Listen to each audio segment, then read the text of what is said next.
ઊંડાણના ગામડામાં હમનો જોડીઓની ચાલ્યું છે. હવે 108 આવે રસ્તાથી 2-3 ખેતર તો જવું પડે કે નહીં જવું પડે? એના માટે કોક જગ્યાએ જયંતિભાઈ અભયસિંહભાઈએ રસ્તા મંજૂર કરાવ્યા એટલે હવે હોડ જામીશ તમારા વિસ્તારોમાં સાહેબ. વિડિયો બનાવી મૂકવાના. પણ 108 ત્યાં ગઈ, ઉપરથી 2 ખેતરોથી ઉચકીને 108 ત્યાં આવે, ત્યાંથી દર્દી લઈને આવ્યું, એને કોઈ વિડીયોમાં નથી બતાવતા. એટલે આ 2 કાટલો નહીં ચાલે.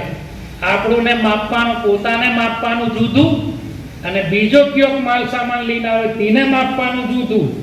આ 2 મોટી પલ્લી બધા સમજી જાય છે. આ તો કોઈ બોલતા નથી. એટલે હમણો આ રસ્તાઓની વાત આપણે જે પ્રમાણે છે એ પ્રમાણે સુધારવાનું છે.